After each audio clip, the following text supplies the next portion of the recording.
find a mentor that is willing to help you out and expedite your growth in entrepreneurship.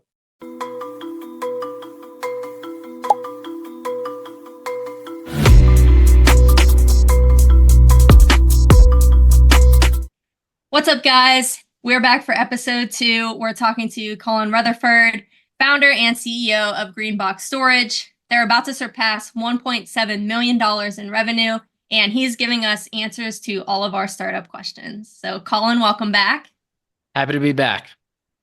Awesome. So today, we're going to get into the legal side of owning a business. At what point did you bring on a lawyer to help you?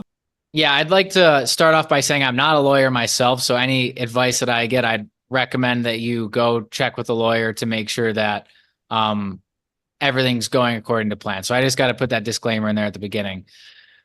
So I actually didn't really use a lawyer at all when starting a business. I kind of just figured it out on my own. Filing an LLC, using a registered agent, those are a couple things that kind of need to be done when starting a business. So happy to dive into those questions. Your LLC is filed in the state of Delaware, is that correct? Correct. Okay, so can you tell us why you chose that state in particular to file in? Yeah, a lot of people ask about how to file an LLC, how to start an LLC. And filing in Delaware is common practice. They have beneficial tax laws. You do that by hiring a registered agent, which is a company who specializes in filing and registering LLCs. So you hire that company and you pay them a yearly fee. I think the one I use is like $149 a year. And then you can register in Delaware and you're all set. I don't think a lot of people realize that they can do that. Is there anything special you need to do to file an LLC in a state that you don't live in? Yeah, you just need that registered agent. You can also file in your home state and use your home address for your business address. But if you want to file in Delaware and you don't live in Delaware, you need a registered agent. So as far as the LLC, do you always recommend having an LLC structure, or are there other options that you would also consider?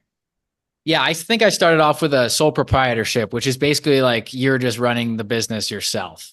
And then once I started to operate in multiple states, once I brought on a partner, once I brought on employees, it made sense to file that LLC and for just to keep things organized and in accordance with law. Right. Gotcha. Let's talk about the employer identification number, also known as an EIN. So tell us about how to get an EIN. Sure. So yeah, basically an EIN is a way for the government to identify your company. And if you want a business bank account, you're going to need an EIN. If you want a credit card, I believe you also will need an EIN. It's an important prerequisite for basically launching a business. The federal government has a website, and you can go on, fill out your information about your business and apply for an EIN, and they'll send it to you. Let's talk about banking. Should you open a business account right away? So when I first started, I actually didn't. It was just me running the business. I used my personal bank account, but I made sure to keep organized accounting records to make sure I separated my business income from everything else in my bank account. For the sake of organization and to make it easier on yourself, I would recommend opening a business bank account. It'll make accounting much easier. And especially when you bring in partners, you want to make sure there's a business bank account completely separate from personal. So that's my recommendation. Yeah, that's a good tip. So when should you apply for a company credit card? I think that's going to be different for every business for when to apply for a company credit card. Whenever you need, when you have expenses, you're going to need probably a credit card to purchase those expenses. You can use your personal if it's just you running the business. But once again, you have employees, you have partners. It's going to be important to keep that separated with a company credit card. Gotcha.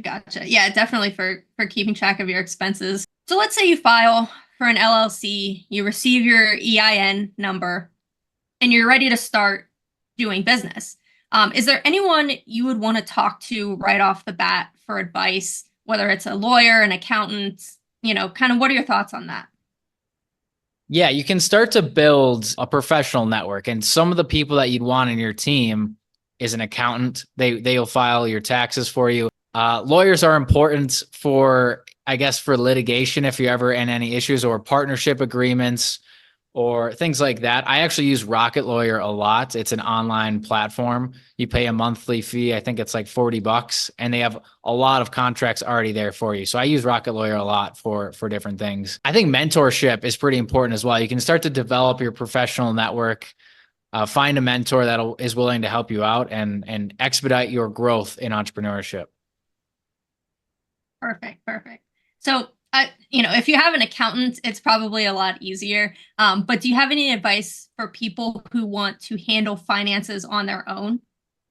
Yeah, I started off just by using a spreadsheet. I just kept track of the date, the dollar amount, and what it was used for, basically.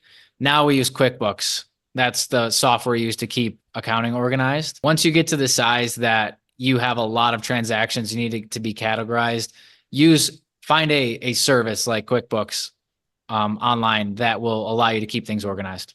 So, as we kind of wrap up today's episode, are there any other roadblocks in these areas in particular that you hit when you were first starting up?